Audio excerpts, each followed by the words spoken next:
I found it to be so. Happy Tuesday, guys. I went to an awesome celebration of life ceremony this past Saturday for my dear Uncle Nat and his wife, Aunt Frances. It was the very first double funeral that I'd ever been to. And they have the sweetest love story. They met in high school. They went to Lebanon High School.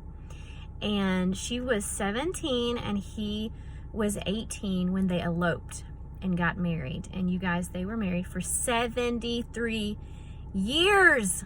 73 years. Have you ever heard of such? And their love story is so sweet because they believed in God. They loved God. They loved the Word of God. They served with the Gideons, who, supplied the Bibles. Like when you go to the hotel and you open the drawer to the nightstand and there's a Bible, that's the organization that provides Bibles all over the world. So they worked with this organization for some 43 years together because they believed in the Word of God. And so many people shared stories and memories about Uncle Nat and Aunt Frances, who Uncle Nat was 91 and Aunt Frances was 90, and they died 3 days apart, which is so, so sweet.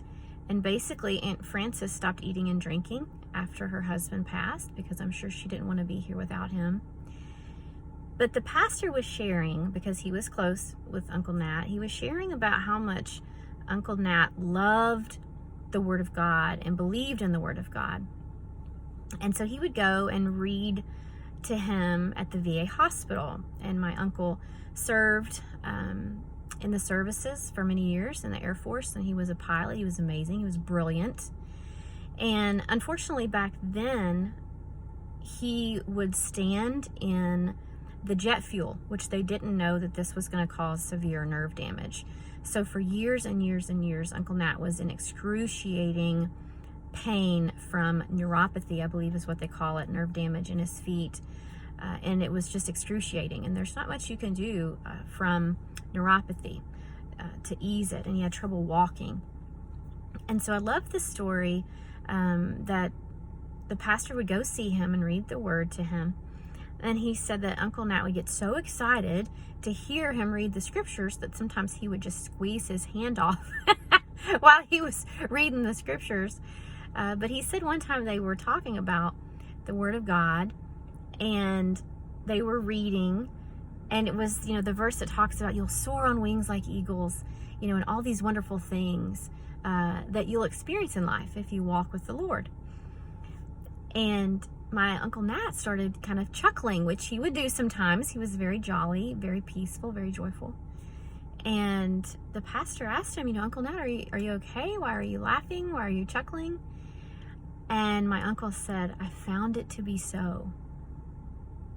And he's saying that because he walked with the Lord, because he lived his life according to the Bible, that he found it to be so.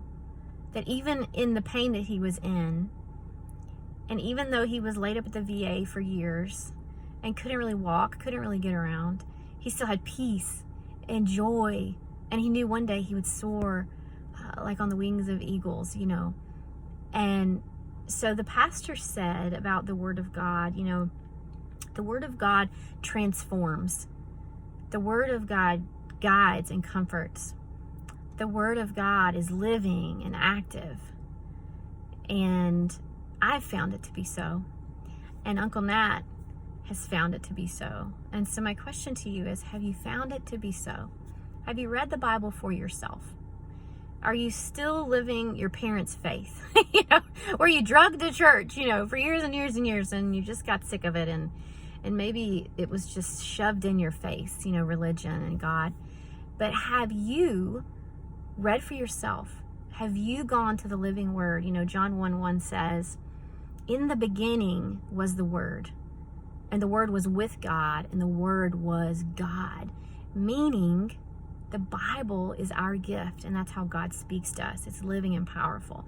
And I have found it to be so, you guys. It sounds cheesy, but it's the one thing that transformed my heart. I had such a cold, hard heart for so many years. I was bitter and angry, and the Word of God transformed me. So I want you to find out for yourself. Have you found it to be so?